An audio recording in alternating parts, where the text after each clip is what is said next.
Bonjour, nous allons aborder aujourd'hui l'examen clinique des aires ganglionnaires superficielles, qui fait partie de l'examen que tout interne en hématologie et tout hématologue en devenir se doit de maîtriser. En effet, vous n'êtes pas sans savoir que une ou plusieurs adénopathies superficielles peuvent révéler un certain nombre d'hémopathies lymphoïdes.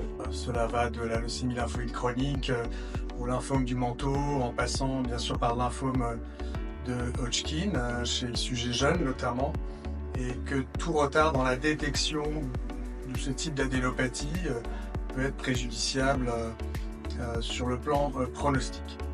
Donc si vous êtes en présence d'un patient autonome et valide, on commence généralement l'examen en position assise, donc je vais inviter le patient à venir s'asseoir.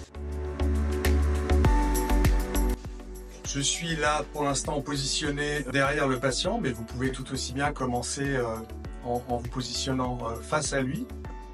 Donc c'est pas très compliqué. Vous exercez avec les 4 derniers doigts des mains des petites pressions.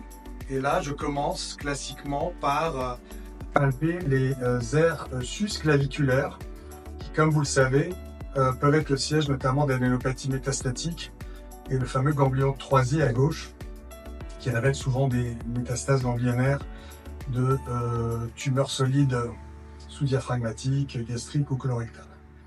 Je remonte ensuite en exerçant des mouvements qui sont fermes en termes d'appui, sans bien sûr être compressifs, sur les chaînes jugulo-carotidiennes. Donc là, je suis en avant du muscle sternocléidomastoïdien, toujours de façon bilatérale et symétrique, et je remonte. J'en profite également pour explorer les aires plus postérieures qualifiées de spinales, qui peuvent être plus rarement le siège d'adénopathie. Ensuite, je vais me positionner face au patient, de pencher un petit peu son menton vers l'avant. Je palpe les aires prétragiennes ou préauriculaires, vraiment en avant de l'oreille. Les rétro-auriculaires ici, les occipitales ici, qui sont classiquement sièges d'adénopathie, notamment dans des infections comme la toxoplasmose ou la rubéole, beaucoup plus rarement en cas d'hémopathie lymphoïde. Ensuite, les sous-maxillaires, donc là vous mettez bien vos doigts en crochet sous la mâchoire. Alors parfois il y a des hypertrophies des glandes sous-maxillaires, mais qui sont de consistance nettement moins ferme qu'une adénopathie. Et puis on finit ici par les sous-mentonniers. Il faut se rappeler que les aires ganglionnaires cervicales drainent essentiellement la zone la région anatomique du visage, du crâne, et la sphère buccale et ORL. Je vais maintenant demander au patient de s'allonger.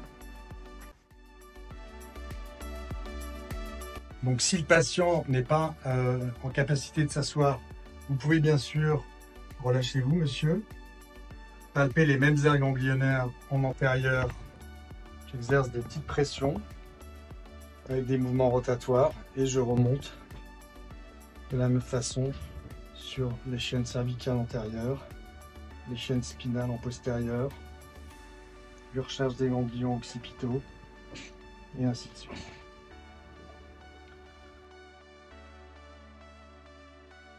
Ensuite, il faut bien sûr palper systématiquement les aires axillaires. Donc, je recommande, lorsque le patient est allongé, de lui prendre la main.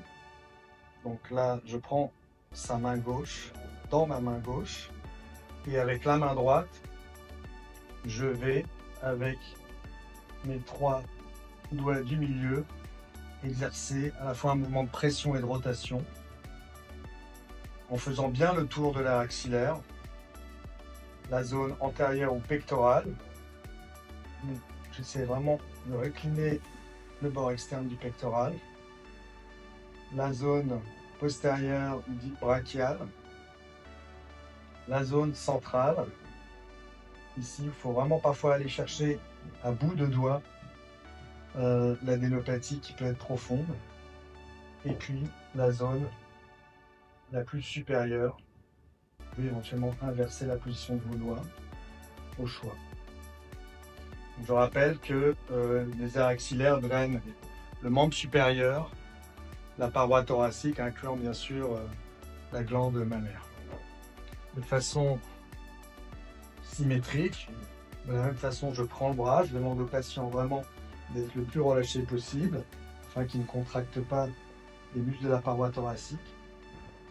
Et là, je viens avec ma main gauche, de la même façon, palper le bord antérieur ou pectoral, le bord inférieur, brachial, le centre et la partie toute supérieure, là, dans le creux du long biceps.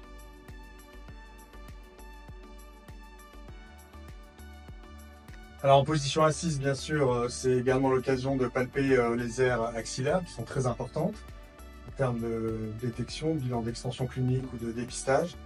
Donc de deux choses l'une, soit vous tenez la main du patient comme ça qui se relâche au maximum, un petit peu comme si vous vouliez faire un bras de fer mais sans serrer, soit l'autre version, en fonction de la taille du patient et de la vôtre surtout, il peut appuyer sa main sur votre épaule homolatérale. Il faut en revanche absolument éviter que le patient soit en hyperextension, ce qui est la meilleure façon de ne pas bien palper une adénopathie.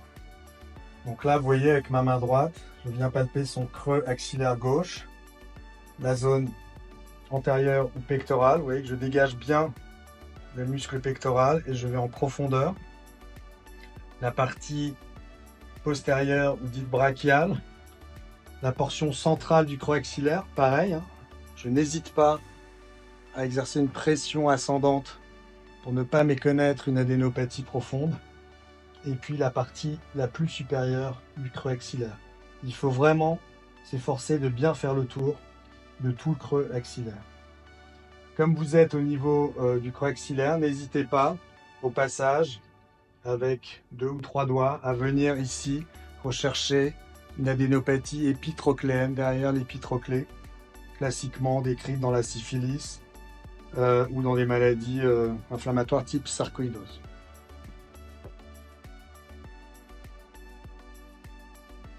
Donc ensuite, il faut bien sûr terminer l'examen des aires ganglionnaires superficielles par la palpation des aires inguinales. Il y a deux chaînes. Il y a la chaîne dite horizontale qui se projette globalement au-dessus de la crête iliaque antéro-supérieure et la chaîne plus verticale qui est vraiment, à proprement parler, dans le creux inguinal. Donc le patient va être à nouveau relâché, éventuellement exercer une légère flexion du genou. Et vous voyez là, je prends mes deux mains et j'exerce à la fois pression et discrète rotation de bas en haut et puis sur les chaînes horizontales ici. Et bien évidemment, il faudrait que je me positionne de l'autre côté du patient pour en faire de même de l'autre côté. Je rappelle au passage que les chaînes inguinales horizontales drainent non seulement le membre inférieur, mais également les organes génitaux externes et la marge anale notamment.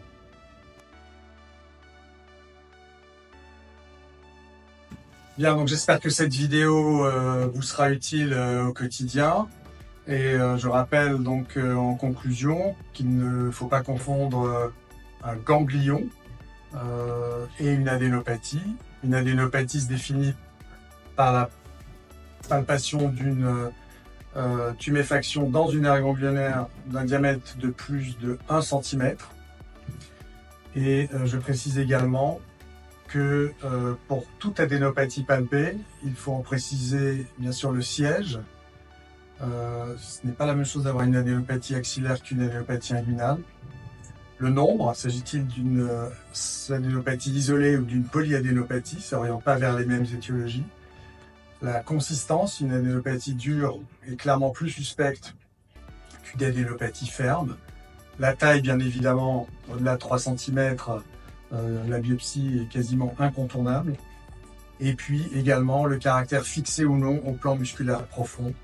En résumé, une adénopathie de petite taille, ferme, bien mobile et sensible sera toujours moins suspecte cliniquement qu'une adénopathie de taille volumineuse, de consistance dure et fixée au plan profond.